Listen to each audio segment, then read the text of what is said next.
네, 국회의원을 뽑는 4월 총선 이제 80여일 앞으로 다가왔습니다. 매번 그렇습니다만 이번 선거 열기도 예측 가능하지 않은 일들이 자주 생기고 있단 말이죠. 자, 오늘 기자인에서는 최근에 일고 있는 총선 관련 뉴스를 전우수 국장과 정리해 보겠습니다. 전 국장 안녕하세요. 네, 안녕하십니까. 네, 이번 총선에서는 다선 의원들이 곤혹을 치르고 있어요. 다선 의원 되기가 정말 쉽지 않은 일인데 어떻게 하다가 이렇게 됐습니까? 글쎄 말입니다. 네, 정치의 변화와 혁신이라는 큰 바람 속에 자유롭지 못한 탓일 텐데요. 예. 네, 그 나물에 그 밥이라는 말처럼 이번에 또라는 인식이 유권자들 인식 속에 깔려 있기 때문입니다. 기초나 광역단체장을 하던 사람이 국회의원으로 급을 올리는 경우가 많습니다. 예. 때문에 국회의원이 된 것은 그렇게 오래된 것 같지 않은데 기초단체장, 광역단체장 등에 이어서 또 출마를 하다 보니까 또 그 인물이냐라는 그런 부정적인 소리를 듣게 되는 것 같습니다. 예, 뭐 그렇지만 올챙이가 개구리 되듯이 지방자치단체장 경험을 배경으로 해서 큰 물에서 더 큰 물에서 다선 의원까지 됐는데 이게 뭐가 잘못됐어요? 그렇습니다. 그러나 이 우리 울산 총선의 역사를 한번 더듬어 보면은 우리 유권자들은 이 다선 의원을 키우는데 다소 인색했습니다. 제1대 재헌국회에서부터 울산에서 배출된 국회의원들이 얼마나 될까를 한번 살펴봤는데요. 예. 모두 39명이었습니다. 이 가운데 울산 출신의 유명한 분이죠. 울산 유학생들을 키웠던 분인데 동천학사를 서울 예. 성북대에 설립했던 정혜영 씨. 예. 출선 의원입니다. 그렇습니다. 또 정몽준 의원이 13대에 이어서 19대까지 모두 출선 의원이 됐고요. 그러나 이들 두 분은 울산에서 마지막으로 정치 활동을 하지 않았기 때문에 열애로 봐야 할 것 같습니다. 네. 제가 준비한 표가 하나 있는데 한번 보시죠. 예. 네, 순수하게 울산에서만 최다 의원이 된 인물은 중구에서 내리 5선을 한 이 정가빈 의원입니다. 네. 다음으로 4선 의원이 고 김태효 의원, 그리고 울주군의 강길부 의원, 그리고 현직 이 남구의 김기현 의원입니다. 예. 또 다음이 3선이죠. 남구와 남구갑에서 최병국 의원, 그리고 이 현직의 이채기 의원이 3선입니다. 네. 네, 거론된 이들 의원들을 제외하고는 대부분 초선 또는 재선을 끝으로 신인들에게 자리를 비켜줘야 했는데요.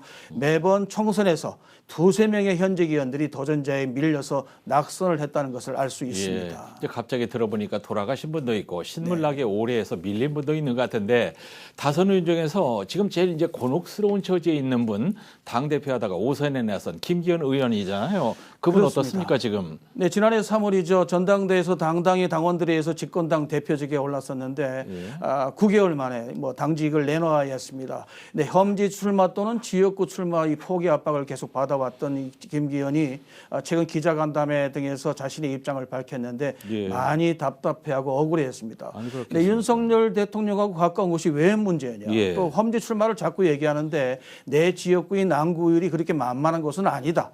또 험지 출마라고 해서 전혀 연고도 없는 서울 등지에 출마하는 것도 좀 우스운 일 아니냐라는 네. 그런 입장을 밝혔습니다. 말은 맞는 말이죠. 그러니까 남구 출마는 늘 뉴스에서 얘기했습니다만은 절대로 움직일 수 없다 이거 아닙니까? 그렇습니다. 의정보고회나 페이스북 등 SNS를 통해서 남구율 출마를 기정사실화하고 있는데요. 그런데 더욱 난감한 일이 있습니다. 지난 2020년이죠. 그 2020년 선거에서 맞붙었던 박맹우 전 시장. 예. 이 박맹우 전 의원이 출마 가능성이 요즘 높아지고 있는 겁니다. 네. 박 시장 전 시장 지지자들이 최근 잇따라 박 전 시장의 출마를 촉구하고 있고 박맹우 전 시장 역시 요즘에 오랫동안 중단했던 페이스북을 다시 시작을 했습니다. 지난 11일 그리고 제가 보니까 19일에도 잇따라 서울에 다녀온다는 내용의 글을 올려서 그 의도가 무엇일까 궁금증을 낳게 합니다. 예, 김기현 의원에게 예상치 못한 최악의 시나리오인데 유권자들 입장에서는 구경거리, 빅매치가 될 것 같습니다. 자, 그런데요. 국민의힘 공관위가 경선 규칙을 내놓은 거 보니까 특히 3선 의원들이 매우 불리하게 돼 있더라고요. 그렇습니다. 현재 이번 총선에서 4선 이상 도전이 확실시되는 의원은 김기현 의원, 이채익 의원인데요. 지난 16일 국민의힘이 공천관리위원회가 이 경선 규칙을 발표했는데 이들 3선 이상 현역 의원들에게는 예. 충격적인 것이 있습니다. 그러게요. 국민의힘 경선 규칙에 따르면 3선 이상을 한 현역 의원은 경선 득표율에서 15%를 감산합니다. 예. 또 현역 의원 중에 권역별 하위 10%는 아예 컷오프하기로 했고요. 또 권역별 하위 10% 초과하거나 30% 이하인 경우에는 득표율의 20%를 감산하게 돼 있어서 예. 최고 잘못하면 35%까지 감산하게 됩니다. 이야, 이제 두 의원들은 당연히 반발하고 그렇죠. 있죠. 너무 가혹한 이 규칙이 아니냐는 입장이지만 지금으로서는 뭐 이 의결 과정에서 변경이 되기를 바랄 뿐 예. 별다른 묘책 없이 그냥 담담하게 받아들이는 그런 분위기입니다. 예, 예.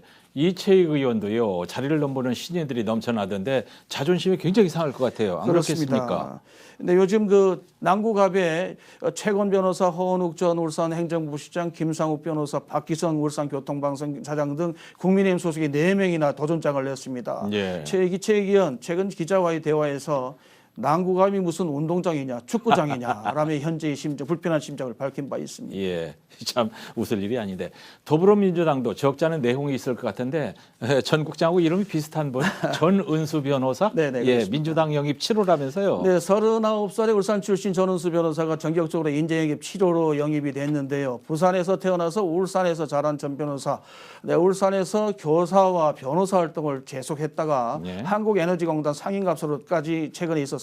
문제는 이 전은수 변호사가 남구의 전략 공천 가능성이 높다는 겁니다. 최근 정치 일선에서 퇴진했던 신규명 변호사도 요즘 중앙당의 요청을 받고 총선에 나올 것이라는 입장을 밝혔는데 예. 제가 통화를 해보니까 전은수 변호사와 남구갑이 될지 을이 될지를 놓고 현재 협의를 하고 있다라고 밝히고 있어서 예. 조만간 남구갑이냐 을이냐를 놓고 출마 선언을 본격화하게 될 것 같습니다. 예. 문제는 이미 더불어민주당의 손종학, 박성진 지역위원장 그리고 김행근 예비후보들이 선거운동을 하고 있는 상황에 이들이 뒤늦게 가세할 것으로 보이면서 더불어민주당 내 진통이 불가피할 것 같습니다. 예, 정수지하고 오랜만에 방송하니까 시간이 휙휙 지나는데 이미영 전 부의장 민주당 탈당하고 이제 이낙연 당으로 갔는데 그거하고 북구하고 좀 묶어서 정리해 주시죠. 네, 이미영 전 부의장이 민주당을 탈당하고 이낙연 신당으로 갔고요. 예. 신당 소속으로 남구갑에 나올 것이라고 하니까 이래저래 남구갑은 치열한 격전지가 될 것 같습니다. 예. 또 여기에 북구에도 금품 수수 혐의로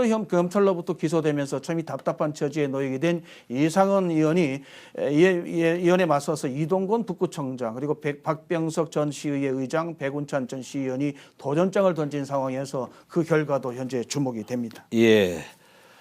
총선을 앞두고 울산의 각 구별, 정당별 상황도 복잡합니다만은 오늘은 다선 의원 중심, 특히 남구 선거구 중심으로 살펴봤습니다. 전우숙 장하고 얘기해 보니까 시간이 빨리 갔어요. 재밌네요. 자주 좀 나와주세요. 감사합니다. 고맙습니다. 네.